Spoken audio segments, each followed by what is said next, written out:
Hello. So what I'd like to do today is to discuss one of the unsung heroes of the aquarium trade, and that is the Inkbird temperature controller here. Now, a lot of times you'll go on various different forums and groups, and I can't tell you how many times I've seen it where people are sitting there going, oh, what's the best tank heater? And some people will sit out there and spout these tank heaters off that are in the $80 to like $130 range. But the thing is that no matter how much money you spend on a tank heater, virtually none of them has a thermostat that's well built or is really any more reliable than a year or two at most. They're just, by nature, they're kind of disposable. So if you're looking for a device that will help ensure that your tank heater behaves itself and won't cook your tank, then I would highly recommend looking at an Inkbird temperature controller. Now, this one is the model that's no frills. It doesn't have, the Wi-Fi controls or anything like that. But quite honestly, I didn't want all that. I would much rather have one that's manual, that I can set myself, and I don't have to worry about it being dependent on Wi-Fi or app access in order to properly function. So this model will set you back from Amazon about $30 to $32. I think I found this one on sale a couple of years ago for $25.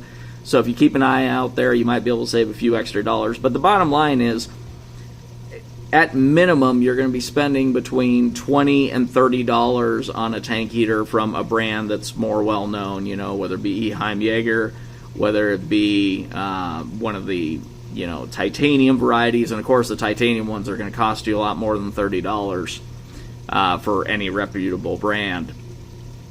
So anyways, when you put into context how much money you're spending even on a cheaper tank heater from a better brand, when you're talking just spending between $30 and $32 on something that's going to force your tank heater to behave itself and make it so your tank isn't going to cook, then it's really kind of a no-brainer, in my opinion, that it's just money that's very well spent. If you've got a saltwater tank, it's virtually impossible for whatever you have in your tank not to exceed the value of one of these Inkbird temperature controllers. And even for freshwater tanks, in a lot of cases, it makes sense to do it. So the bottom line is that, whenever people ask me, oh, what's the most reliable tank heater? I say, well, okay, here are a few brands that are decent, but don't ever trust the thermostat in them. Get yourself an Inkbird temperature controller, because even if your tank heater malfunctions and tries to cook your tank, this thing is going to force it to behave. And it's not going to let it cook your tank, because it's going to cut off the power to it before it has a chance to do so. So, and they do have models that also work with chillers. Of course, I don't need that for anything that I use, so I just stuck with the basic model that only needs, to worry about a tank heater. So, they do have two plugs that are on them. I know it's kind of hard to see here. I've kind of got it down there in a mess of wire work, so don't really want to dig it out. But it does have two plugs on it, so if you need to hook up two tank heaters to one of these, you can do so. And then, of course, there are other, fancier models that'll give you more options.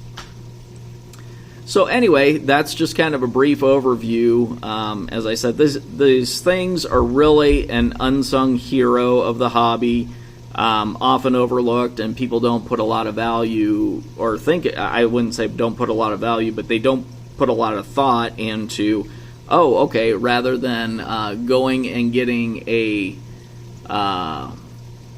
wasting all my time and money on a tank heater and trying to get the best possible thermostat with it, why don't I just go ahead and get myself a temperature controller, and then basically it becomes a non-issue with a tank heater, overheating and cooking your tank.